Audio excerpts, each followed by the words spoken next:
აი ამ 1000 წლის მანძილზე დღეს პირველად დაადგა ერთი ამ წმინდა ადგილს წმინდა მიწას საქართველოს სასამართლოს პატრიარქს. მე მიმაჩნია, რომ ეს დიდი ნიშანია წმინდა მტისთვისაც და საქართველოსთვისაც. უფრო მეტი კავშირი უნდა იყოს წმინდა მთასა და საქართველოს შორის, იმიტომ რომ საქართველოს და წმინდა მთაც არის წინწელი ყოვლადწმინდა საქართველოს. მე სრულიად გეთანხმებით იმაზე, რომ მართლაც საქართველოს გზა ეს არის ნამდვილად ჯვარი. მაგრამ ჩვენ მუდამ ვწამდა და ვჯერობა, რომ ჯვრით არ მთავრდება ჩვენი ცხოვრება, საქართველოს ცხოვრება, ისტორია. მე იმედი მაქვს, რომ სულიერი კავშირი იქნება საქართველოსა და თქვენ შორის. და მე გამოვთქვამ იმედს, რომ თქვენთან ერთად აქ ამ წმინდა მონასტერში მოღვაწეებენ აგრეთვე ქართველები.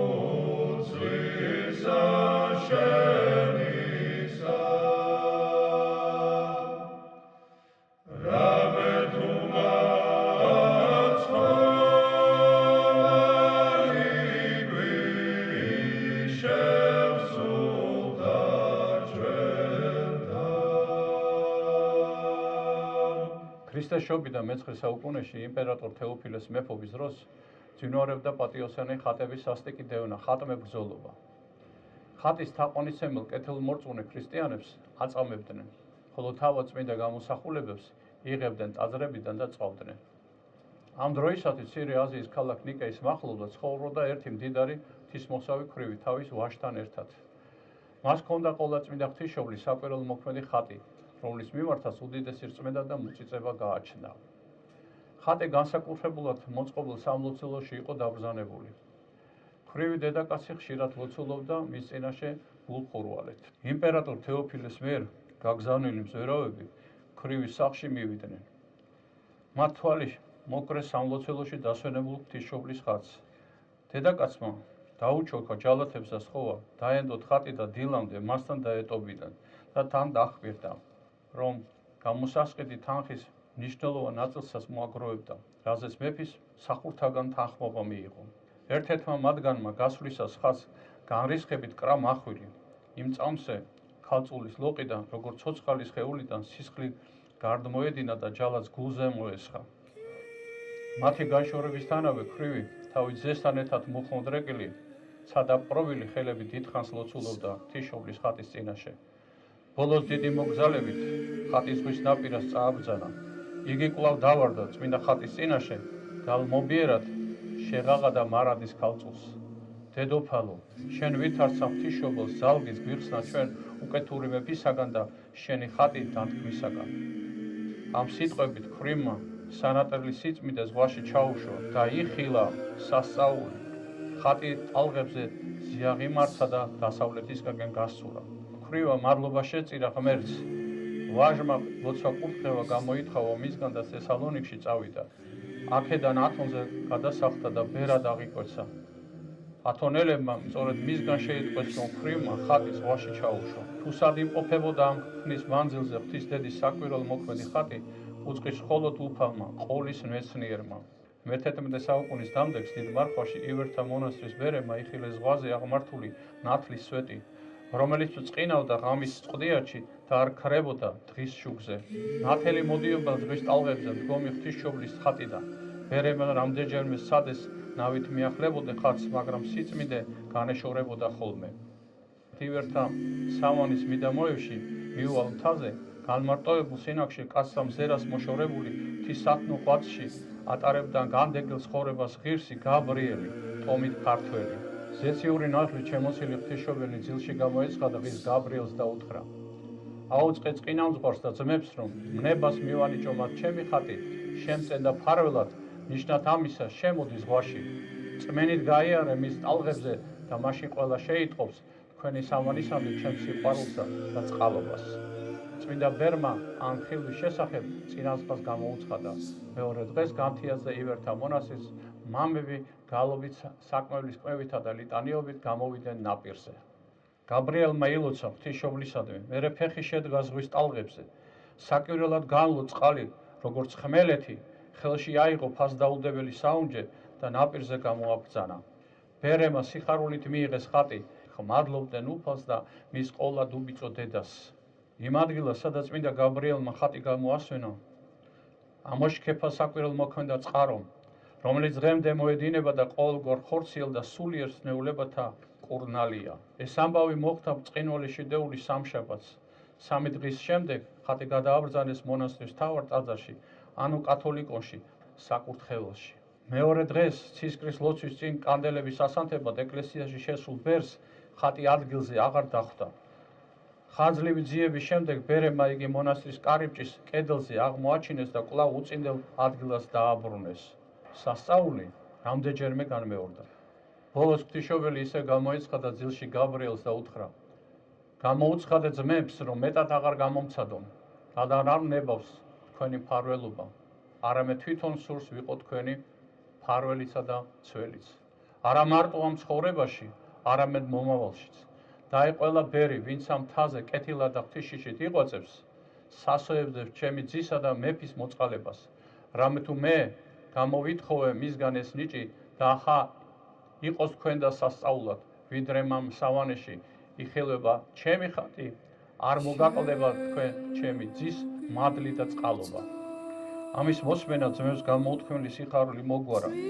მათ ყოვლად წმინდა ქალწულის ადიდებლად სავანის კარიბჭესა მცირე ტაძარი ააგეს და მისი საკვირველ მოქმედი ხატი იქ დაასვენეს.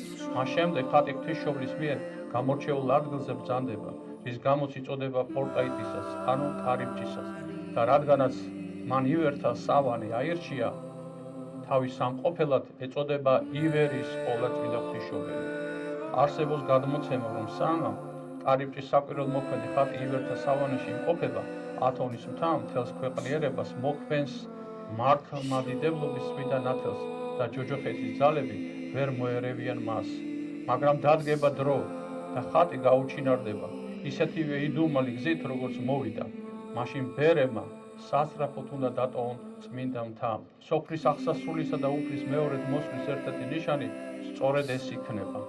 ივერი ღვთისმშობლის ხატი ათოնել მამათა მოწმობით ყველაზე დიდი სახალხო სიყვარულით სარგებლობს. წმინდა მთაზე მისი დღესასწაული აღინიშნება წმინდული შედეულის სამშაბათს. საკვირველ მოქმედ ხატს ლიტანიობით მიასვენებს ზღვის ნაპირას, სადაც იგი პირველად გამოაბრძანა ღირსმა გაბრიელმა და იქვე მდგომ ღვთისმშობლის ეკლესიაში აღასრულებენ საღვთო ლიტურგიას. ყოვლადწმინდა ღვთისმშობელი ყველა სარწმუნოებით და სასოებით მისდამი მოლტოლით უშურველად და უფალად მიანიჭებს სწრაფ შეწევნას. არავის ტოებს უნუგეშოთ, ყველა შეიტყობს და თავის დედობრივ კალთას გადააფარებს. ამინ. საქართველო ღვთისმშობლის წილხვედრი ქვეყანაა და ამის შესახებ ჩვენმა ერმა პირველად გაიგო, როდესაც ყოვლადწმინდა ღვთისმშობლის კურთხევით საქართველოში ჩამოაბრძანდა მოციქული ანდრია პირველწოდებული და ჩამოაბრძანა თავისი ღვთისმშობლის ხელთუქმნელი ხატი, რომელსაც შემდგომში აწყურის ღვთისმშობელი ეწოდა. ამ ხატის შესახებ მაცხოვარმა ბრძანა, რომ ეს ხატი იქნებოდა მცველი ქართველი ერისა ღვთისმშობლის წილ, ანუ მის ნაცვლად ვიდრე აღსასრულამდე სოფლის. იგივე წინასწარმეტყველება მოისმინეს ათონის მთაზე მერებმა მეორე ღვთისმშობლის ხატზე, რომელიც მე-10 საუკუნეში იბრძანდა წმინდა მთაზე და აი ამ ხატის სასწაულებრივად მიბრძანებული ხატის შესახებ მერებმა მოისმინეს ღვთისმშობლის სიტყვები, რომ ეს ხატი ვიდრე მეორედ მოსვლამდე დაიცავდა ათონის მთას, ბერებს და იქნებოდა მცველი ყველა ათონზე მოსაგრე ბერისა.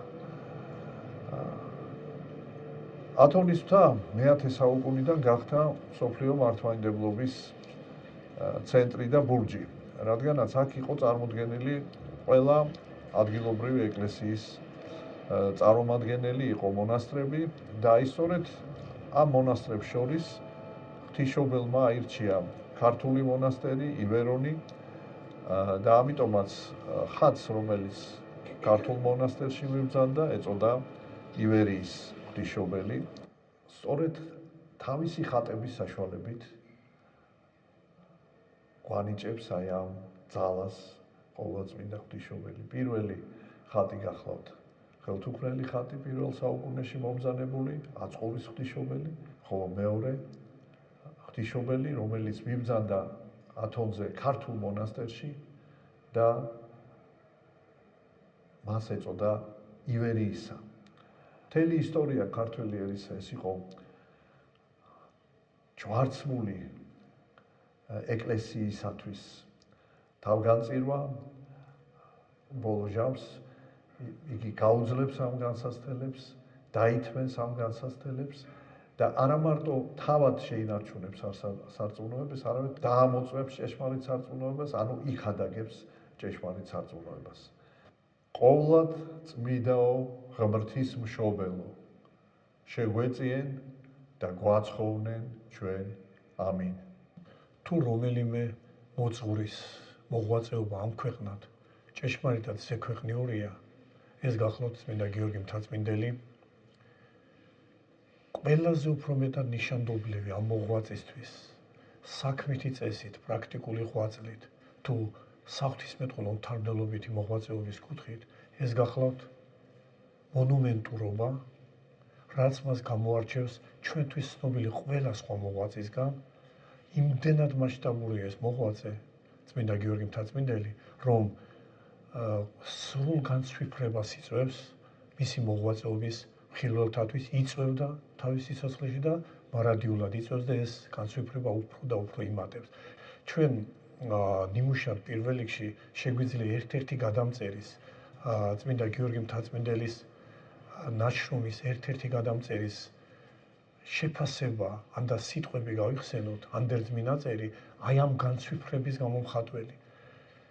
როდესაც ხსენებული გადამწერი უკვე ამთავრებს გადაწერას, ამბობს ასეთ უჩვეულო განცდას თავისას, გადმოგცემს აი ამგვარ განცდას, რომ როდესაც ახალ ქართულად რომ ვთქვათ, როდესაც ამ ნაშრომის გადაწერის დასაწყისი მახსენდება ძრწოლაი შემედების, ანუ იმდენად ვრცელი იყო გადასაწერი, რომ და ნაწერიც იმდენად წვრილი იყო, ავტოგრაფიდან იწერდა წმინდა გიორგი მთაწმინდელის ავტოგრაფიდან და ბეწვითა ნაწერს ჰგავდაო, თმითა ნაწერს ჰგავდაო, იმდენად წვრილი იყო ნაწერი და თუ გავიდოდი ბოლოში და თუ დავამთავრებდი ამ გადაწერას, ამის იმედი არც კი მქონდა ღმერთი რომ არ შემწეოდაო. და მის ბიოგრაფიაშიც გიორგი მცირისგან აღწერილში ხაზგასმა რაზე გახლავთ, რომ ერთი ადამიანის ცხოვრება იმასაც კი არ ეყოფა წმინდა გიორგი მთაწმინდელმა რაც თარგმნა ის უბრალოდ რომ გადაწეროს, არათუ ყველა ეს ძეგლი მთლიანობითად ბერძნულიდან ქართულად თარგმნოს. მართლაც მასშტაბურობა რაც ჩვენ აღნიშნეთ, გამოარჩევს მას, განაგრძობს რა წმინდა ექვთიმე მთაწმინდელის ღვაწლს, ის რაც თავად ექვთიმეს გიორგისვე შეფასებით უცალოებისგან არ შეეძლო რომ ბოლომდე მიიყვანა წმინდა გიორგი მთაწმინდელმა ყველაზე უფრო საუკეთესო წესით უაღრესი მონუმენტურობით ჩვენს წინაშე წარმოაჩინა. სახელწოდებანიც კი მისგან თარგმნილი ძეგლებისა ცხადყოფს ამ მონუმენტურობას დიდნი მარხვანი, დიდნი პარაკლიტონი, დიდნი ზატიკნი, დიდნი კურთხევანი, დიდი სვინაქსარი. ყველას სახელნაწერებში ეს წოდება განეკუთვნება როგორც განსაკუთრებული გამორჩეულობა და ეს გამორჩეულობა და ეს მონუმენტურობა არა მხოლოდ იმას რით, რომ სათარგმნი ტექსტი ბერძნული მთლიანად და მთელი სისრულით იქნა გადმოტანილი ქართულ ენაზე, არა მხოლოდ ეს არ გახლავთ, ხშირ შემთხვევაში ესა თუ ის ბერძნულენოვანი ტექსტი მრავალი სხვადასხვა რედაქციის ხელნაწერით იყო ცნობილი და წმინდა გიორგი მთაწმინდელი ყველას შემოკრებდა, ერთმთლიანად შემოკრებდა ყველა მისთვის ხელმისაწვდომ ხელნაწერსა და რედაქციას, რომ აბსოლუტურად მონუმენტური თარგმანი მოეწოდებინა ჩვენთვის. ასე თარგმნა მან უზარმაზარი, განუზომელი, შეუფასებელი თითოენია 12-ნივე, ანუ 12 თვის მთელი წლის საგალობელთა კრებული 4 დედანი ჰქონდა საეკლესიო საგალობლებისა, 4-ვე და ამ დროს ძველი ქართული თარგმანები კვლავ ჰიმნოგრაფიული, ეს ყოველივე ეს უდიდრესი მასალა ამ 12 თვეში შემოკრება მან და უდიდესი საუნჯე ქართველერს აი ამ თავისი თარგმანების სახით დაუტოვა, როდესაც ერთ დღეზე არა მხოლოდ თუნდაც ერთი წმინდანის სადმი ერთი საგალობელია წარმოდგენილი, არამედ რამდენიმე სხვადასხვა დედნისგან შემოკრებილი. ამგვარად ცნობილი მონუმენტური მოღვაწე საეკლესიო ლიტერატურის ისტორიაში ზოგადად ჩვენთვის უცნობია, მას ჰქონდა სრულიად განსაკუთრებული ხედვა თარგმნელობითი მოღვაწეობისა, თუ არსით რა არის თარგმანი, რა ხდება თარგმნის ჟამს და შეფასება მისი ამ კუთხით ჩვენს წინაშე წარმოაჩენს არა მხოლოდ წმინდა გიორგი მთაწმინდელის თარგმნელობითი მოღვაწეობის არსს, არამედ ზოგადად საეკლესიო გაგებას თარგმნელობითი საქმიანობისას. ეს გაგება, ეს შეფასება, ეს წოდომა გახლავთ შემდეგი, როდესაც რომელიმე წმინდანის შრომა მეორე ენაზე, ამ შემთხვევაში ქართულ ენაზე ითარგმნება, ჭეშმარიტი თარგმანი გულისხმობს არა უბრალოდ გადმოტანას ორიგინალისას, არამედ იმ წმინდანის მიერ, ბერძენი წმინდანის მიერ თავისივე ნაშრომის ხელახლა დაწერას ქართულ ენაზე. აი ესაა ჭეშმარიტი თარგმანი წმინდა გიორგი მთაწმინდელის სწავლებით, როდესაც მან უზარმაზარი ძეგლი, უდიდესი ღირსების ძეგლი წმინდა ბასილი დიდის 6 დღეთაი 9 ჰომილია შესაქმნის შესახებ ეს უნიშნულოვანი ტექსტი ქართულად თარგმნა, მას დაურთო უნიკალური შინაარსის ანდერძი, სადაც მიმართავს გადამწერებს და ეუბნება, რომლებიც ამ ჩემს თარგმანს გადაწერთ, ისე კი არ გადაწეროთ, ვითარცა ცოდვილ სახელსა ჩემსა ეთარგმნაო. ანუ იმგვარად კი არ გადაწეროთ, თითქოს ჩემმა ცოდვილმა ხელმა გადაწერაო, თარგმნაო. არამედ ესრეთ გარდასწერდეთ, ვითარმცა ახლად აღეწერა წმიდა საბასილის. ანუ იმგვარად გადაწერეთ და ისეთი კრძალვა გქონდეთ ამ ტექსტისადმი, თითქოს და ხელახლა დაეწეროს ის წმინდა ბასილიდიც ბერძენ ავტორს, ამ შემთხვევაში უკვე ქართულ ენაზე. რატომ ის რითი ასაბუთებს ამას წმინდა გიორგი მთაწმინდელი? ის დასძეს რაღაცა თუ, ანუ თუმცაღა ცოდვილი ხელი ჩემი თარგმნიდა და ნუსხვიდაო, ანუ ამ შავი დედნიდან გადაწერდა თეთრ დედანზეო, ესე გადაწერის პროცესიც კი მას ჩვეულებრივ მექანიკურ მოქმედებად არ მიაჩნია, რაღაცა თუ წიკულევანი ხელი ჩემი ნუსხვიდა და თარგმნიდაო, თვითვე, ანუ ბასილი დიდი იყო თარგმნელიცა და ნუსხველიცაო.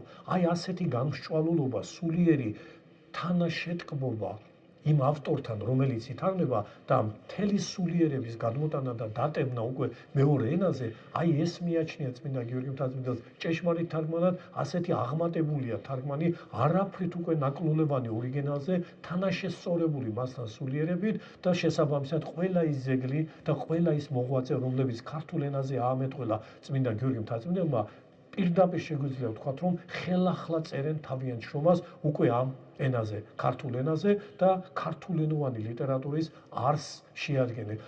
გიორგი მთაწმინდლის მშობლები ყოფილან იაკობი და მარიამი. იაკობი წარმოშობით იყო სამცხიდან. ის ყოფილა დაახლოებული პირი, გიორგი პირველთან დაახლოებული პირი იყო, მისი ნდობით აღჭურვილი პირი იყო და საგანგებო დავალებით გაუგზავნია გიორგი პირველ სპარსეთში. აი ამ მოგზაურობის დროს იაკობი გზად შეჩერებულა თრიალეთში ერთ ოჯახში, სადაც მან გაიცნო ამ ოჯახის ქალიშვილი მარიამი და მოიხიბლა მარიამის ნეკეთილობითა და მშვენიერებით. უკან დაბრუნებული იაკობი შეუღლდა მარიამთან და აი მათ ოჯახში დაიბადა გიორგი მთაწმინდელი. გიორგის გარდა ოჯახს ყავდა კიდევ 5 შვილი, სულ 6 შვილი ყავდათ მათ, 3 ასული და 3 ვაჟი. უფროსი ასული იყო თეკლა, რომელიც ბავშვობიდანვე ღმერთს შესწირეს და ტაძრისის მონასტერში მიაბარეს ტაძრისის მონასტრის წინამძღვარ საბაიას. მეორე შვილი იყო თეოდორე, ხოლო მესამე გახლდათ გიორგი. 7 წლის იყო გიორგი, როცა ის მიაბარეს ასევე ტაძრისში, სადაც უკვე იყო მისი და თეკლა და აი პირველი სწავლა, პირველი განათლება მიიღო სწორედ ტაძრისის მონასტერში. ტაძრისში მან დაჰყო 3 წელი. 3 წლის შემდეგ გიორგი მიყავთ ხახულის მონასტერში. ხახული დავით კურაპალატის ინიციატივით და მის დროს დაარსებული მონასტერია და ამ პერიოდში იყო ერთ-ერთი ყველაზე გამორჩეული სავანე თავისი მწიგნობრებით და საერთოდ მწიგნობრული საქმიანობით. აქ მოღვაწეობდა ძალიან ბევრი ცნობილი ქართველი კალიგრაფოსი, გადამწერი და მათ შორის იყო გიორგის ბიძა, გიორგი მწერალი და ასევე მეორე ბიძა საბა ხახულელი.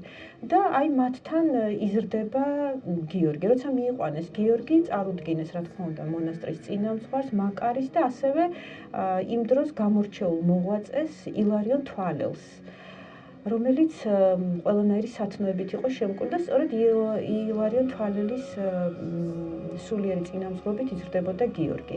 მალევე დიდხანს არ გაჩერებულა როგორც ჩანს ხახულში, რადგან მალევე სამცხელმა დიდებულმა ფერსი ჯოჯიკის ძემ გიორგი მწერალი მიიწვია თავის ოჯახში მოძღვრად. და აი გიორგი მწერალი მიდის, გადადის აი ამ ფერსი ჯოჯიკის ძის ოჯახში და თან მიყავს პატარა გიორგიც. ფერსო ჯოჯიკისის ცოლი გახლდათ გიორგი პირველის და ცნობილი ხახულელი მოღვაწის ბასილის და ასევე.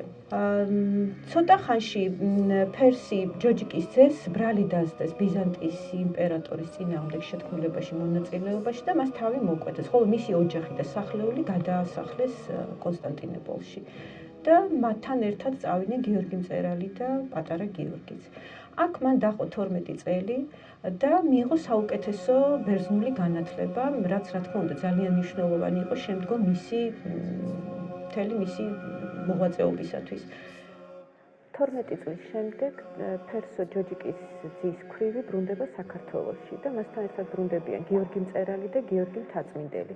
გიორგი მწერალი ოჯახს მიყვება თავის მამულში, აქვე არის მასთან გიორგის მამა იაკობი, რომელიც ამ დროისათვის როგორც ჩანს უკვე დაქვრივებული იყო, ხოლო გიორგი მიემართება ხახულის მონასტერში. ხახულში იგი აღიკვეცა ბერად ილარიონ თვალელის მიერ, ეს მოხდა 1034 წელს და გიორგი ამ დროს იყო 25 წლის.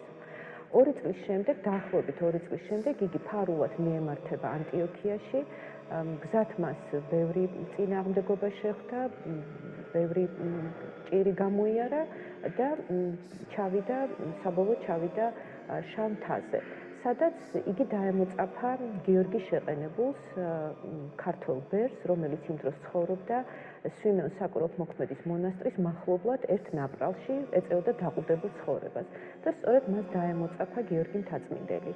გიორგი შეყენებულმა დაინახა მასში ის ტალანტი, რომელიც ღვთისგან ჰქონდა მას ბოძებული და ამიტომ აკურთხა გიორგი, რომ წასულიყო ათონზე, მთაწმინდაზე, ივერთა მონასტერში და გაეგრძელებინა ის საქმე, რომელიც მანამდე დაწყებული ჰქონდა ექვთიმე მთაწმინდელს. გიორგი, სწორედ გიორგი შეყენებულის ლოცვა-კურთხევით მიდის მთაწმინდაზე, მაგრამ თავდაპირველად 2 წლის მანძილზე იმის გამო, რომ თავის თავი უღირსად მიაჩნდა, ეწევა მხოლოდ რუტინულ მორჩილებებს და არ აკეთებს იმ საქმეს, რისთვისაც იგი იყო გაგზავნილი. ეს რომ გაიგო გიორგი შეყენებულმა, საყვედური შეუთვალა მას და მხოლოდ ამის შემდეგ მიიღო გიორგიმ მღვდლის ხარისხი და შეუდგა იმ საქმის შესრულებას, რისთვისაც იყო იგი ხმობილი უფლის მიერ. თავდაპირველად მან თარგმნა დიდი სვინაქსარი, რომელიც არის ეკლესიათა საფუძველი და რომლის მიხედვითაც წარემართება ღვთისმსახურება მართლმადიდებელ ეკლესიაში და ამავე დროს მან დაიწყო ექვთიმე მთაწმინდლის მემკვიდრეობის აღორძინება და განდიდება. ამისათვის მან ექვთიმეს ნეშტი ნათლისმცემლის ეკლესიიდან გადაასვენა ყოვლადწმიდა ღვთისმშობლის დიდ ტაძარში. ასევე დიდ ტაძარში გადაასვენა მან იოანე მთაწმინდლისა და ექვთიმეს უახლოესი თანამოსაგრეების იოანე გრძელისძისა და არსენ ნინოწმინდელის ნეშტები. გარდა ამისა, მან შექმნა მშვენიერი გვადრუცი, რომელშიც ჩაასვენა ექვთიმე მთაწმინდლის მარჯვენა ხელი.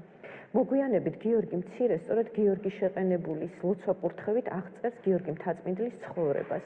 ისე რომ სწორედ გიორგი შეყენებულს უნდა ვუმადლოდეთ ამ ორი დიდი ქართველის გიორგი მთაწმინდლისა და გიორგი მცირის შემოქმედებას. 1054 წელს გიორგი მთაწმინდელი დამაშვრალი ამ წინამძღვრობის მძიმე ტვირთით ტოვებს ათონს და კვლავ ბრუნდება შავთაზე. გიორგი მცირე ამბობს, რომ მან თარგმნა დიდი სვინაქსარი, გიორგი მთაწმინდელს მიუთითებს და რა მნიშვნელობა აქვს ამ თარგმას? ისევე როგორც ადამიანი, რომელიც თაფლს იღებს, თაფლს აგემოვნებს, მაგრამ სასაზე მის გემოს ვერ გრძნობს, ამგვარადვე ეკლესია, რომელსაც დიდი სვინაქსარი არ აქვს, რომ თაფლს იღებს, მაგრამ სიტყვება სულიერი სწავლებისას და სულიერი წიაღისას ვერ აცნობიერებს, ვიდრე დიდი სვინაქსარი იმ ენაზე არ იქნება ამეტყველებული. ეს უზარმაზარი, უდიდესი, ასკეტურ, კანონიკური და ლიტურგიკული, ამ შემთხვევაში წესგანგებითი, კალენდარული, ჰეორტოლოგიური ნაშრომი დიდი სვინაქსარის სახით მთელი სისრულით, ასევე ამომწურავად ყველა რედაქციის გათვალისწინებით გადმოიღო მან ქართულ ენაზე, ისევე როგორც საგალობელნი, როგორც უკვე აღნიშნეთ, კურთხევანი, მისი უნიკალური, დიდნი კურთხევანი, რომელსაც თავად საკრებო ხელდასხმა საკრებო კურთხევა მიეცა რუის-ურბნისის კრების სახით, რომელმაც პირდაპირ განაჩინა, რომ ყველა კურთხევითი განგება ამის შემდეგ სწორედ ისე უნდა იქნეს აღსრულებული, ლიტურგიკულად მოქმედებული, როგორც ეს მამისა გიორგის დიდთა კურთხევათა შინა განწესებულ არის. სხვათა შორის ეს დიდი კურთხევანი მოქმედებს დღესაც სულიერად საქართველოს ეკლესიაში, იმიტომ რომ ეს საკრებო განჩინება, კურთხევა მისი თარგმანისა არავის არ გაუუქმებია. თუ დადგება ის არ იქნება მოულოდნელი, თუ დადგება იმგვარი ჟამი, რომ ეს ძეგლები ითარგმნება სხვა ენებზეც, რომ ყველას მიეწოდოს ის დაულევნელი საუნჯე, რაც ამ ძეგლების წმინდა გიორგის მოღვაწეობასთან დაკავშირებული ძეგლების სახით ქართულ ენაშია დაუნჯებული. წმინდა გიორგი მთაწმინდელის მიერ შედგენილ ლიტურგიკულ ჰიმნოგრაფიულ კრებულებს შორის საგალობელთა სიმრავლისა და მრავალფეროვნების კუთხით გამორჩეული ადგილი უკავია პარაკლიტონს. გიორგი მცირე ამ კრებულს შემდეგი სიტყვებით ამკობს: დიდი პარაკლიტონი, სამკაული ეკლესიათაი, ხოლო წმინდა გიორგი მთაწმინდელი მას წმინდას და სულთა განმანათლებელს უწოდებს. პარაკლიტონი ჩვენამდე სრული სახითაა მოღწეული და მისი ტექსტი სხვადასხვა საუკუნის მრავალ ხელნაწერშია დაცული. მათგან ყველაზე მნიშვნელოვანი გახლავთ მე-11 საუკუნის ხელნაწერი ათონი 45, რომელიც წმინდა გიორგი მთაწმინდელის ავტოგრაფს წარმოადგენს. ეს ხელნაწერი გახლავთ უნიკალური, მასში წარმოდგენილია გიორგი მთაწმინდელის მიერ დაცული ვრცელი ანდერძი. ანდერძი პირობითად შეიძლება ორ ნაწილად გავყოთ. პირველ ნაწილში მოთავსებულია ცნობები პარაკლიტონის თარგმნის პროცესის შესახებ, ხოლო მეორე ნაწილი წესგანგებით მითითებებს შეიცავს. ანდერძის თანახმად წმინდა გიორგი მთაწმინდელმა პარაკლიტონის შედგენა სულიერ მორცხვართა ბრძანებით დაიწყო. ამის შესახებ ის ამბობს: ბრძანებითა მამათა ჩემთა სულიერთაითა სრულებით ყელყავ თარგმნაი.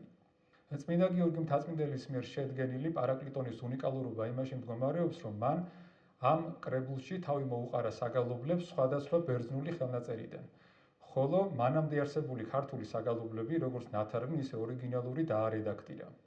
ბერძნული ხელნაწერების შესახებ ის ამბობს: ვერ პოეთ ბერძნულად ეგევითარი მდიდარი წიგნი, რომელცა ერთგან ეწერა ყოველი, რაითამცა მიწყები დაგვეწერა. ხოლო ქართული წყაროების შესახებ დასძენს. ხოლო რომელნიცა ქართულნი არიან და ჩვენ აღვიწერიან, ფრიად კეთილ არიან და საწადელ.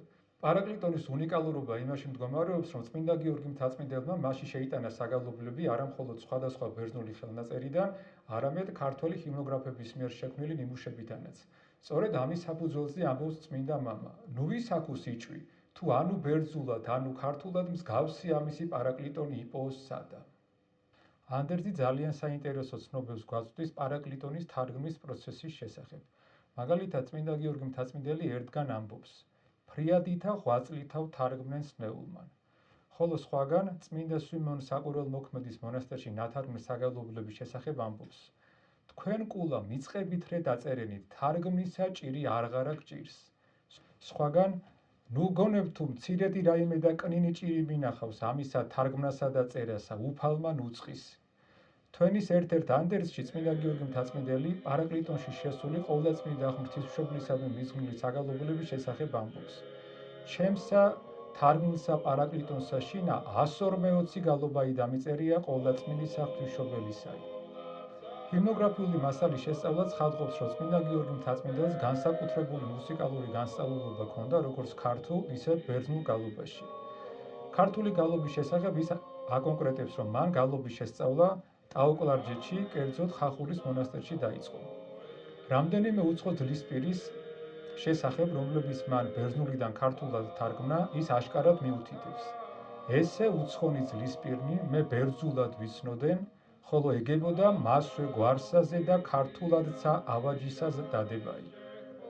პარაკლიტონის დაძაბულების შესწავლაც ცხადყოფს, რომ წმინდა გიორგი მთაწმიდელი დაძაბულების თარგმნისას ბერძნულ ტექსტს სიტყვასიტყვით არ მისდევს. ამის მიზეზი გახლავთ მუსიკალური მხარის გათვალისწინება.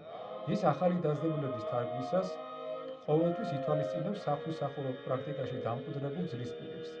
პარაკლიტონში შესული დაძაბულების ბერძნულთა შედარებამ გამოავლინა, რომ წმინდა გიორგი მთაწმიდელი ბერძნულ ტექსტს სიტყვასიტყვით არ თარგმნის. ამის მიზეზი საგალობლის მუსიკალური მხარის გათვალისწინება გახლავთ. ამასთან ის ყოველთვის ცდილობს ახალი დაძაბულების თარგმნისას გაითვალისწინოს საღვთისმსახურო პრაქტიკაში უკვე დამკვიდრებული ძლისპირები. სანიმუშოდ შეიძლება მოიყვანოთ მომიხსენენის დაძაბულები, რომლებიც პარაკლიტონის ჰიმნოგრაფიული მასალის შემადგენელი ნაწილია. წმინდა გიორგი მთაწმიდელმა პირველმა იზრუნა მომიხსენენის დაძაბულების 8 ხმის სისტემაზე გაწყობისთვის. ამ მხრივ მნიშვნელოვან ცნობას გვაწვდის წმინდა გიორგი მთაწმიდელის რედაქციის პარაკლიტონის ერთ-ერთი ნუსხა, კერძოდ 1093 წლით დათარიღებული ოპისის ხელნაწერი A93. ამ ხელნაწერის გადამწერი ათანასე არვანდყოფილი მომიხსენენის დაძაბულების შესახებ ამბობს: ვითარიცა ძლისპირი მოუვიდოდა, გინა უფალო ღაღატყავისაი, გინა გალობათაი, ყოვლადწმინდასა მამასა ჩვენსა გიორგი მთაწმიდელსა, მას ზედაცა უთარგმნია თვითოეულისა ხმისანი. მოხმობილი ციტატა ცხადყოფს, რომ გიორგი მთაწმიდელმა მომიხსენენის დაძაბულების თარგმნისას გაითვალისწინა ყველასათვის კარგად ნაცნობი ძლისპირები, როგორც უფალო ღაღატყავსას, ისე გალობათა ძლისპირები. აქვე უნდა აღინიშნოს, რომ მომიხსენენის ჰიმნოგრაფიული მასალის თარგმნისას წმინდა გიორგი მთაწმიდელი გვერდს სულის ბერძნულ დედანში წარმოდგენილ თვითავად ჩანგებს და არჩევანს ძლისპირებზე აკეთებს. წმინდა გიორგი მთაწმიდელის რედაქციის პარაკლიტონმა საქართველოს მართლმადიდებელ ეკლესიაში საყოველთაო აღიარება და გავრცელება ჰპოვა. ამის დასტურად ზემოხსენებული მომიხსენენის დაძაბულებიც არის, რომლებიც დღემდე წმინდა გიორგი მთაწმიდელის მიერ მითითებული ძლისპირების მიხედვით იგალობება. პარაკლიტონზე მუშაობა ორი მიმართულებით მიმდინარეობს: ტექსტოლოგიური კუთხით და მუსიკალური კუთხით. ტექსტოლოგიური მხარე გულისხმობს სხვადასხვა ხელნაწერების ერთმანეთთან შედარებას და კრიტიკული ტექსტის დადგენას. თუ კი მოვიპოვებთ ბერძნულ დედანს, ამ შემთხვევაში კრიტიკული ტექსტი დარდება ბერძნულ დედანს. მუსიკალური მხარე გულისხმობს ძლისპირების მოძიება სანოტო ხელნაწერებში, კერძოდ წმინდა ფილიმონ ქორიძის, წმინდა ექვთიმე კერესელიძის, ძმები კარბელაშვილების და რაჟდენ ხუნდაძის სანოტო ხელნაწერებში. ის რაც განსაკუთრებით გამოარჩევს წმინდა გიორგი მთაწმიდელს, ეს გახლავთ და პირდაპირ ამგვარად უნდა მიცეთ კვალიფიკაცია ქართული სიტყვის განსაკუთრებული გრძნობა. ჩვენ პირდაპირ შეგვიძლია ვთქვათ და ურყევად გვჯეროდეს, რომ ქართული ლიტერატურის ისტორიაში დღევანდელობის ჩათვლით პირდაპირ შემიძლია ვთქვათ, წმინდა გიორგი მთაწმიდელი გახლავთ ყველაზე დიდი მოქართული, ყველაზე დიდი ესთეტი ქართული ენისა, რასაც შევიგრძნობთ მის ყველა თარგმანში, ნიმუშად ჩვენ შეგვიძლია ამ შემთხვევაში ფსალმუნთა წმინდა გიორგი მთაწმიდელისეული თარგმანი რედაქცია მივუთითოთ, რომელიც დამკვიდრებულია, მას შემდეგ რაც ეს თარგმანი შესრულდა საქართველოს საეკლესიო წიაღში უცვლელად უკუნისამდე ჟამთა და ამ თარგმანს, თავის თარგმანს წმინდა გიორგი მთაწმინდელი ანდერძს ურთავს, რომელშიც მკაფიოდ გვაუწყებს თუ როგორია ეს თარგმანი და ის მიუთითებს, რომ შესრულებულია ეს თარგმანი ორი პრინციპით. ვითა ენასა ჩვენსა მოხვიდოდა და წესი საქმისა ეძიებდა. ანუ ქართულ ენას როგორ შეეფერებოდა, რომ ბუნებრივი ჟღერადობა ჰქონოდა მას ამ ენაზე და ამ დროს ზედმიწევნით ყოფილიყო დაცული სათარგმნი ტექსტი. აი ეს ორი პრინციპი გახლავთ, ის ოქროს შვალეთი, რაც უკლებლივ ყველა ტექსტში წმინდა გიორგი მთაწმინდელისა სახეზეა, ისევ როგორც მეორე როდესაც ამა თუ იმ ბერძნულ სიტყვას ის ქართულად თარგმნის და ხსენებული ბერძნული სიტყვა რამდენიმე მნიშვნელობისაა, პოლისემიურია, ყველა მნიშვნელობით გადმოსცემს მას გიორგი მთაწმინდელი და ჩვენ ხედავთ, რომ ერთი ბერძნული ტერმინი ზოგჯერ ორი შესატყვისითაა თარგმნილი, რასაც ეგრეთ წოდებული ჰენდიადისი ეწოდება, ზოგჯერ სამი შესატყვისითაა თარგმნილი, რასაც ჰენდიატრიონი ეწოდება და ზოგჯერ 4 შესატყვისითაც კი არის მოცემული სიმდიდრე, სიუხვე ქართული ლექსიკური ფონდისა, ქართული სიტყვებისა ისეთი უშურველობითაა მის თარგმანებში, რომ აბსოლუტურად მოიცავს ადამიანს მთლიანად და ყოვლითურთ მის გონებას ყველაზე უფრო საუკეთესო სულიერი გამშვალულობით გამშვალავს. როგორც ჩანს, ეს იყო ერთ-ერთი მამოძრავებელი მისი ბიოგრაფისა გიორგი მცირისა, როდესაც ამ კუთხით შეაფასარა მისი თარგმანები და ერთ-ერთი თარგმანი კონკრეტულად, რაც განზოგადდება ყველა მის თარგმანზე, წიგნი გრიგოლ ნოსელისაი, რომლისა ქებაი ზეშთა არს ყოვლისა მიწთომისა. ანუ ის იმდენად აღმატებულად არის თარგმნილი, რომ შექებასაც კი ვერ შევძლებთო, ყოველგვარ ქებას აღემატებაო, რომლისა ქებაი, არა თვითონ ის თარგმანიო, რომლის შექებაც კიო, ზეშთა არს ყოვლისა მიწთომისა, ვერანაირად ვერ მივწვდებით და ვერ შევძლებთ აი ამ თარგმანის შექებას ღირსეულად და ეს განზოგადდება, როგორც აღნიშნეთ, ყველა მის თარგმანზე და ეს მასშტაბურობა ამ კუთხით და მონუმენტურობა თუნდაც ქართული ენის აი ესეთი უშურველი და უხვი გამოყენებით აბსოლუტურად თვალსაჩინოა. როცა წმინდა გიორგი მთაწმინდელმა მთელი ქართლის მასშტაბით შემოკრიბა უპოვარნი, მიუსაფარნი, გლახაკნი და ერთ დიდ შეწირულობად ეს მრევლი ათონის მთაზე წაიყვანა, ღვთის წინაშე წარადგინა, ზოგჯერ აქ მცდარად არის ისეთი გაგება, თითქოს ბავშვები წაიყვანა მან. რა თქმა უნდა, ყრმანი ყველაზე უფრო ხშირად იყვნენ მიუსაფარნი და უპატრონონი და პირველ რიგში ისინი მოიძია წმინდა გიორგი მთაწმინდელმა, მაგრამ ყველა ასაკისანი იყვნენ. აქ საკოვანი, დავდომილნი, შუა ასაკისანი, ჭაბუკნი და მათ შორის ყრმანი.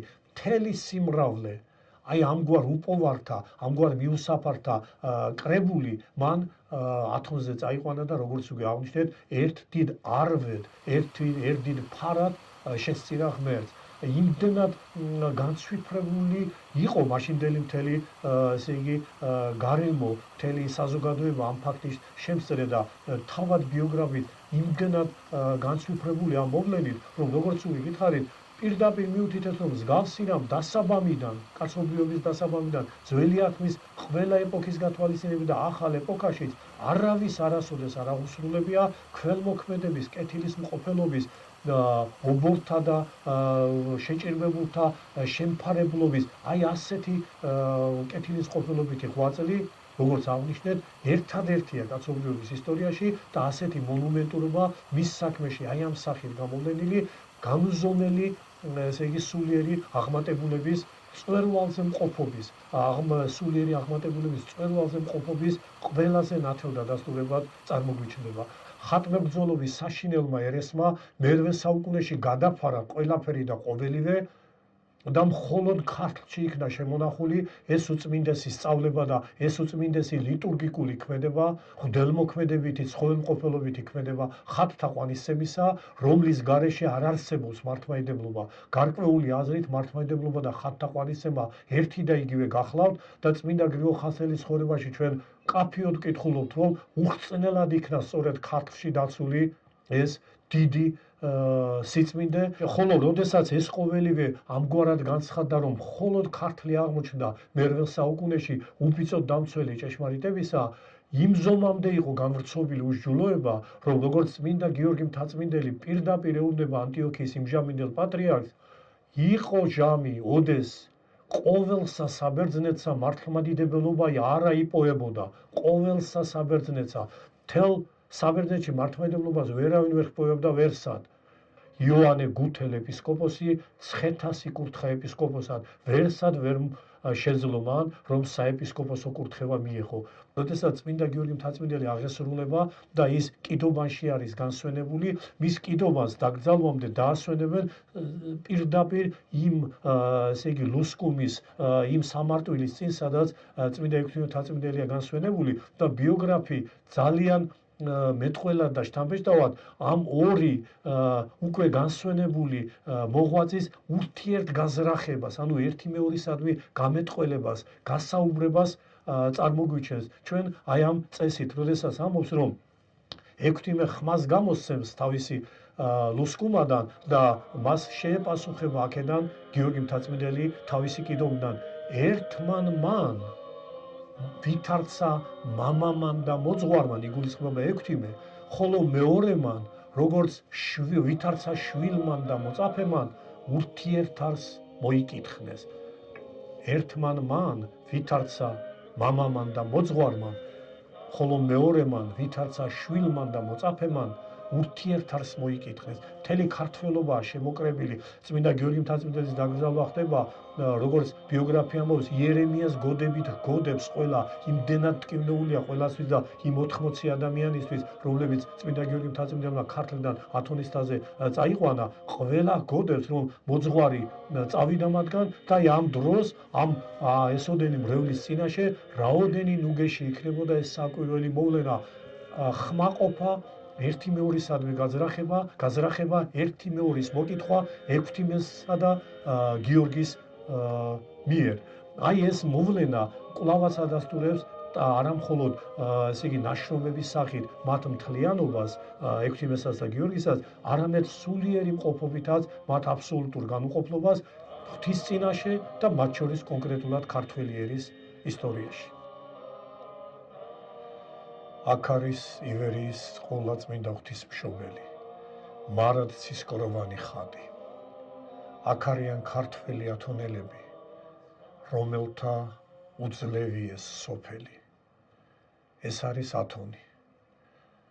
მაგრამ ათონი არა ცალკე, განცალკევებით, არამედ იმ დიდ პერსპექტივაში, რაც გულისხმობს მაცხოვნებელი ჭეშმარიტების ისტორიას ქართლში, საქართველოში, ქართველ ერში, ან და გნებავთ პირიქით ქართველი ერის ისტორიას მაცხოვნებელ ჭეშმარიტებაში. თვით ეს ჭეშმარიტება ყველაზე მოკლედ შეიძლება გამოითქვას შემდეგი სიტყვებით. ძე-ღმერთი, ბუნებითი ღმერთი განკაცდა და ჯვარს ეცვა ადამიანთა ცხონებისთვის.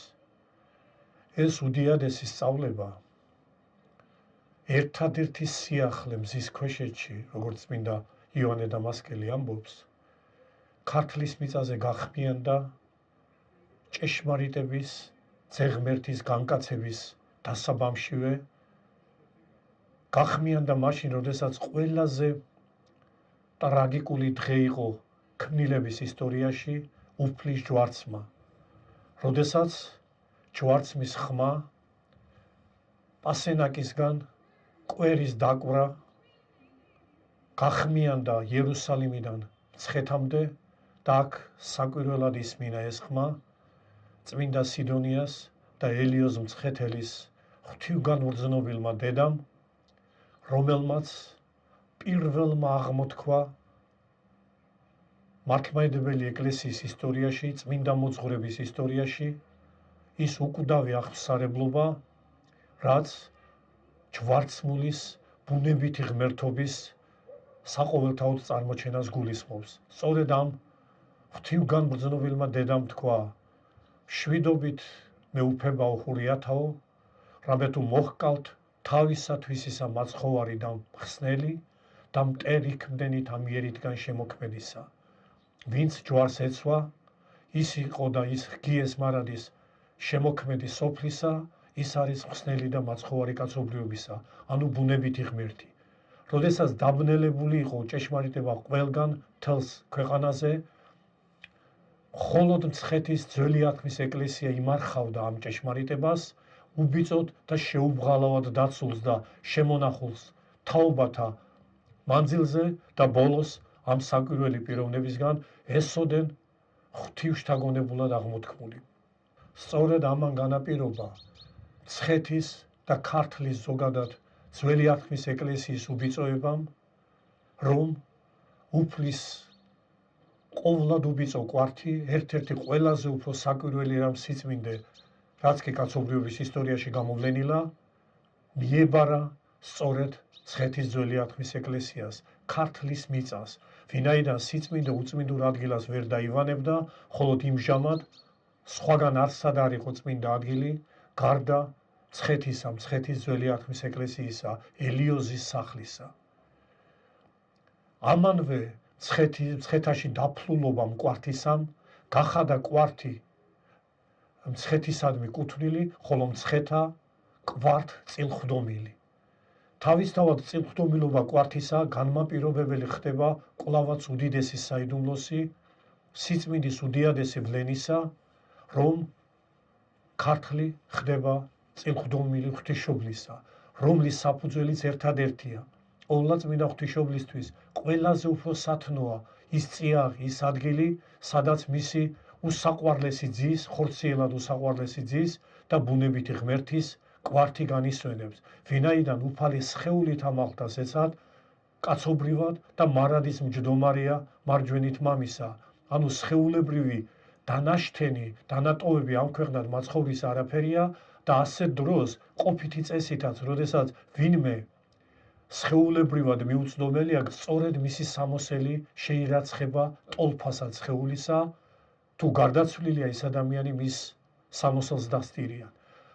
იგივდება სამოსელი სხეულთან და ასეთ დროს, როდესაც მაცხოვრის სხეული ზეცად არის მარადიული ამაღლებით ამაღლებული, ამ სხეულის ნაცვალობას მისი ზეითუკერველი კვართი, როგორც წმინდა სახარებაშია დაუწყები, იტევს კვართი, რომელიც თავად ყოვლადწმინდა ღვთისმშობლისგან მოექსოვა მას და როგორ შეიძლება ღვთის დედისთვის სადმე ყოფილიყო უფრო ძვირფასი, უფრო სათაყვანო, უფრო საწადელი ადგილი, თუ არა ის წიაღი, სადაც, როგორც აღნიშნეთ, მისი უსაყვარლესი ძის კვართი განისვენებს. ამიტომ აქვს მას სწრაფვა ქართლისკენ, ყოვლადწმინდა ღვთისმშობელს, მაგრამ ვინაიდან საუფლო ბრძანებაა, რომ ის არ განშორდეს იერუსალიმს, ანდრია პირველწოდებული საყვარელი მოწაფე უფლისა მოივლინება ქართლში და მას მოაქვს ორი დიდი სიწმინდე. ხელთუქმნელი ხატი თავად უფლისა, პირი ღვთისა ანჩისხატად წოდებული და აწყურის ასევე ხელთუქმნელი ხატი ყოვლადწმინდა ღვთისმშობლისა. კვართის მფლობელობა, კვართის დაფლულობა მცხეთაში განაპირობებს მთელ ამ სიწმინდეთა მოგზაურობას ქართლისკენ და კვართის ღვთისმეტყველებაც ამასვე გვიკარნახებს, როგორც ეს მესამე საუკუნის დამდეგს უდიდესი ღვთისმეტყველის მღვდელმოწამის წმინდა კვიპრიანე კართაგენელის სწავლებით გაგვეცხადა, რომ კვართი, განურღვეველი კვართი მთლიანობაში გადაეცემა მის მფლობელს. ანუ შეუძლებელია კვართი დაირღვეს, ვინაიდან ის არის სიმბოლო და თავის თავში განმასახიერებელი მართლმადიდებელი ეკლესიის აბსოლუტური დაურღვევლობისა. შესაბამისად, ვინც კვართის მფლობელი ხდება და ამ შემთხვევაში მცხეთა ქართლი, ის თავის თავზე იღებს ვალდებულებას იმისას, რომ მარადის იბრძოლოს, მარადის შეერკინოს იმ ღვაწლს, რომ დაიცვას მართლმადიდებელი ეკლესიის ერთიანობა არა მხოლოდ სულიერად, რაც მარადის ამგვარადვია, არამედ ყოფითი სახითაც მარადჟამს იბრძოდეს, მოღვაწეობდეს, მოსაგრეობდეს მართლმადიდებელი ეკლესიის სრული ერთიანობის დაცულობისთვის. ეს მისია განსაზღვრავდა ქართლში ანდრია პირველწოდებულისგან დაარსებული, დაფუძნებული მართლმადიდებელი ეკლესიის მოღვაწეობის მიმართულებას, მის წარმართებას ამ ქვეყნად ყოფაში 1000 განსაცდელებში.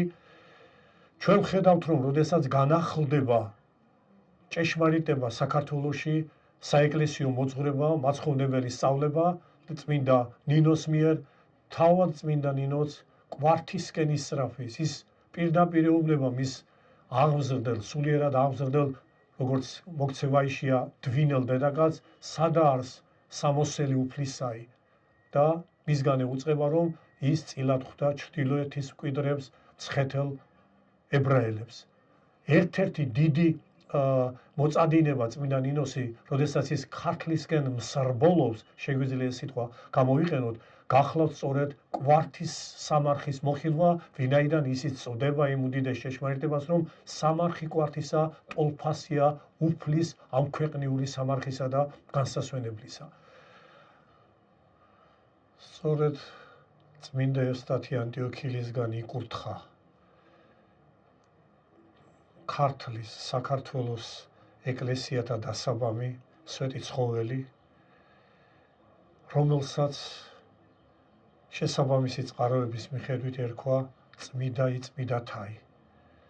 ანალოგიური სახელია იერუსალიმში მაცხოვრის საფლავის ეკლესიისა, რაც კიდევ ერთი დადასტურება იმისა, რომ მცხეთა თავიდანვე იყო ჯერ ყოფითი წესით ტოპონიმურად ანალოგი იერუსალიმისა, ხოლო სულიერად მისი ნაცვალი და იმავე ღვაწლის აღსრულებელი ღვთის წინაშე, რაც იერუსალიმს უნდა აღესრულებინა.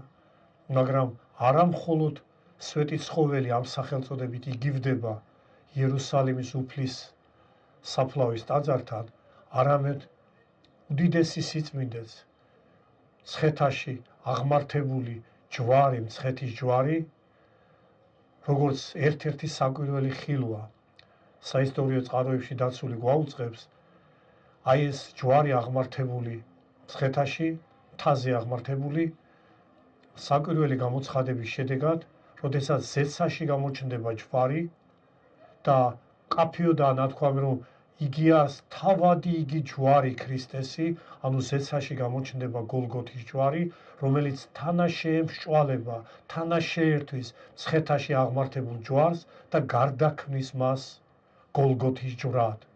გოლგოთის ჯვარზე დაუწყები ღვთისმეტყველება პირდაპირ მიუთითებს, რომ იგი აღმართული იყო დედამიწის შუაგულში. ამგვარადვე მცხეთის პოსტამენტის წარწერაც გვაუწყებს, რომ იგი აღიმართა მცველად ყოვლისა სოფლისა.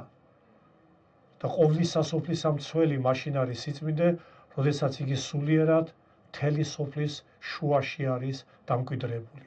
და ესოდენ გაძლიერებული ქართლი გამტკიცებული არა თავის ღვაწლში იმ მიზანდასახულობით, რაც უკვე ვახსენეთ, კიდევ უფრო მეტ სიმტკიცეს იძენს, როდესაც მე-6 საუკუნეში მოივლინებიან უდიდესი მოღვაწენი, მეუდაბნოენი, 13 ასურელ მამად ცნობილნი, რომელთა შესახებ უფრო და უფრო მრავლდება ცნობები, განსაკუთრებით ბოლო აღმოჩენებით ირკვევა, რომ რამდენიმე მათგანი, თუნდაც ესდერიოსი, ისიდორე სამთავნელი, მცველი იყო უფლის ხელთუქმნელი ხატისა.